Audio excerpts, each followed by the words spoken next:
Hey friends, it's me, your dearest and most beloved YouTuber out there. Today, we are upgrading from the pre-RTX 4090 era to the post-RTX 4090 era.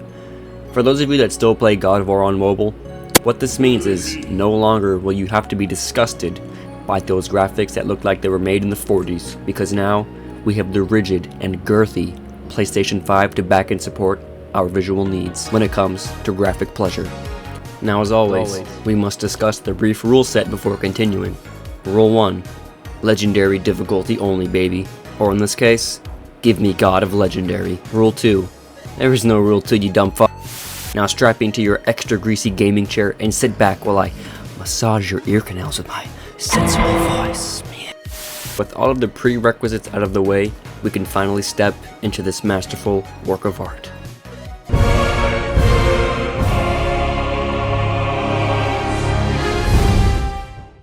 Before we were ready to set off on our journey, we had to say a little prayer to this game's version of Jesus. You guys get it, cause like he came back after burning my wife because she never let me see my son. I remembered why I never wanted to see him in the first place. What are you doing? After a casual stroll through the undead-infested park, we gave this innocent deer a little bit of that boner and arrow. But just as we were about to make ourselves a nice rug for the cabin back home, we were ambushed by the personification of getting caught with your wood in your hands. Shortly after arriving home, we participated in a little bit of sparring, but we were rudely interrupted by this game's main antagonist, Ball Turd. Ball Turd is known for one thing, and that is his A1 steak sauce theme. Oh my god, this shit is fucking gregarious. This battle is factually proven by the JEAR to be the second best part of this entire game. Getting dicked around like a cheerleader at the end of football practice was not on Kratos' bucket list, and so it was time to activate Daddy mode and literally move a mountain. But we all know that Jesus never gave up that easily, and we were left with no choice but to bribe him with the deadly sin of lust. Much later on our journey, we encountered Brock, aka Poppy Smurf, aka everyone's favorite blacksmith who we all totally didn't steal from. And with a quick upgrade to my axe, we were now able to acquire Whirling Storm, which is vital to our success and will allow us to keep pressure on enemies and chain attacks easily. However, for some reason, my brain decided to completely shit the bed when we encountered this generic troll boss. This fight, which should have been a one and done, literally took me 33 minutes and took 15 years off of my life.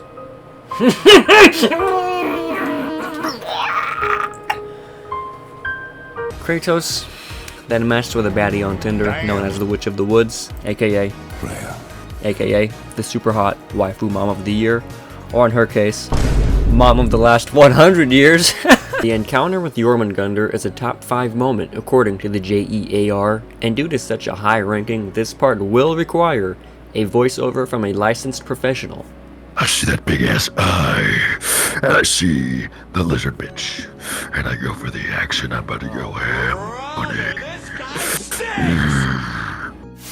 Don't worry guys, I'm back. You won't have to listen to him anymore. We then came upon everyone's least favorite blacksmith, Sentry. He asked if we could be friends, and I said no. After surviving Sindri's spew, we uncovered that this mountain had chronic mouth breather disease, and the only way to help this poor soul get his nasal passages functioning again was with the light of Hellheim, located in Hellheim. We made our way to the teleporter room, and our soon-to-be wife explained to us in extremely simple terms how said room works. But because Odin is the literal definition of a god, he used his super giga sucky powers to TYB my wife away from me. After greeting the locals through usage of diplomacy, and with the utmost of respect and thoughtfulness, we did our best Moses impression and continued our journey by disposing of all 4 elvish uteruses.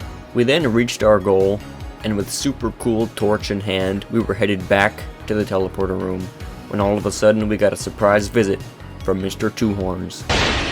But because I was feeling generous, I decided only to impale him with his own spear and leave him to rot there forever. We set foot back in Midgard, and we were now mountain bound, baby.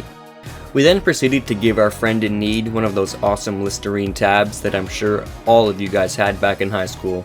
then found the elevator, but because my son suffers from what can only be described as a profound intellectual disability, he decided that it would be better to destroy the elevator rather than to use it. And so, after taking a quick detour and breaking Eddie Hall's record for the heaviest deadlift of all time, we ascended the first half of the mountain via makeshift elevator. But on our way up the latter half of the mountain, a very disgruntled Alduin wannabe pulled up and made short work of our innocent elevator. But after slinging around some Fuzrodaws like it was my lifelong profession, we killed his ass, and please just tell me that this isn't the coolest shit you have ever seen in your entire fucking life.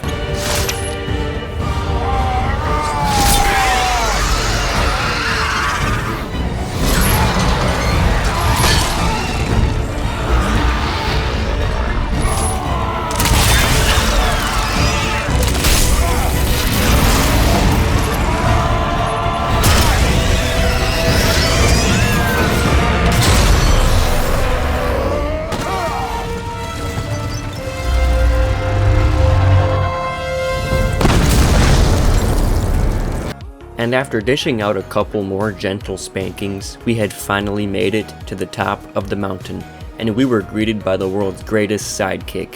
His lifelong dream was to become the Headless Horseman, and who was I to deny him? It was off to Freya's house to reanimate his head, and now, with the team fully assembled, we had a quick conversation with Mr. Longboy, and it was now time to venture to the best area of this entire game. Just the sheer size and scale of this posthumous giant is enough to send shivers down anyone's wiener.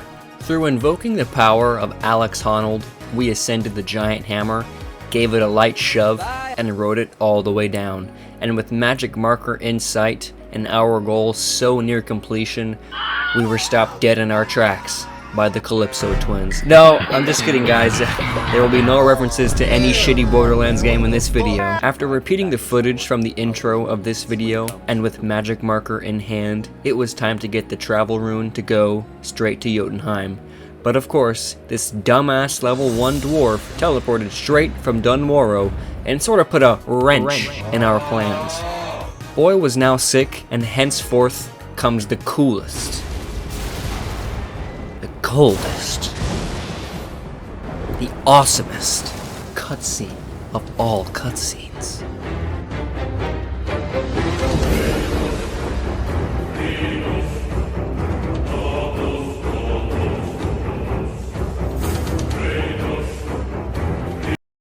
Now, with the power of lore accuracy on our side, we ventured straight to Hellheim to beat the shit out of everything. Except that was not the case, and I was the one getting the shit beat out of.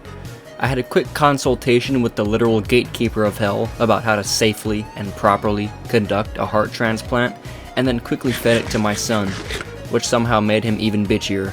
Oh, I don't know. I guess we need a boat. But then this game just does it again with the god level cutscenes. I was born a god, and so were you. With our newfound knowledge and testosterone levels spiking higher than Jesus, we headed down to Tyr's secret sex dungeon, failed a few of the easiest puzzles ever made. The first time I ever played this fucking game, I did this first try. And with Tyr's little play toy, we celebrated by promoting underage drinking, and finally, we could go to Jotunheim. Oh, never mind. And because I'm a dumbass, I literally broke the teleporter, and well, I guess dumbassery runs in the family. So, allow me to give you a quick rundown of what happened here. Baldur takes Sun and jump off cliff. Kratos jump. Onto dragon, wrestle Baldur. Kill dragon, fall. Run, wrestle Baldur. Again, go to hell. Play tug of war mid-air, in hell. Find boat, make boat fly, escape hell. Now, with aforementioned play toy, we can now use dwarven power to make a key which leads to Tyr's other secret sexy dungeon. And when we got down there, we saw that there were two poor victims in chains awaiting Tyr's retribution. After freeing the sex slaves, we starred on an episode of Flip This House.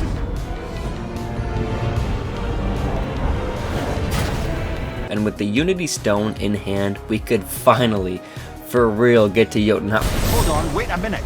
This isn't going to work. Okay, this is getting out of hand. We needed to find Head's other eye to get to Jotunheim, and lucky for us, Mr. Longboy had been safekeeping it this entire time.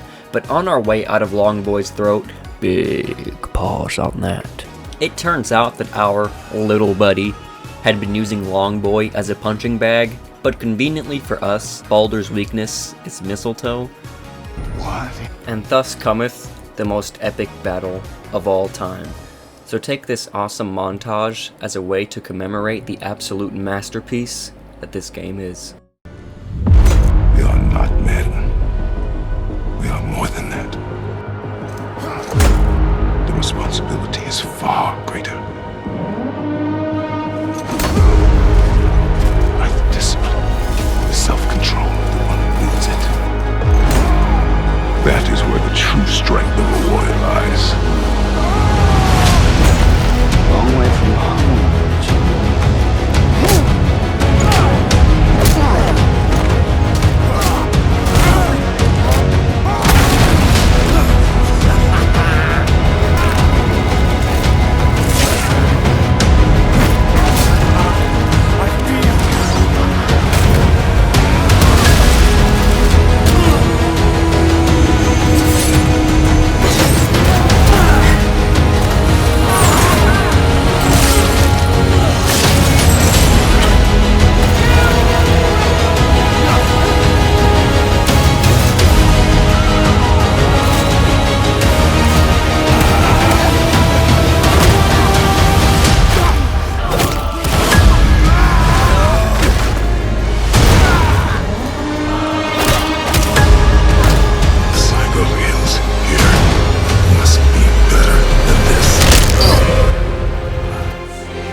And that's the story of how Kratos filled in the empty shoes left behind by Master Chief.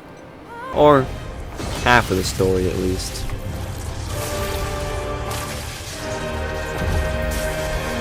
I come in.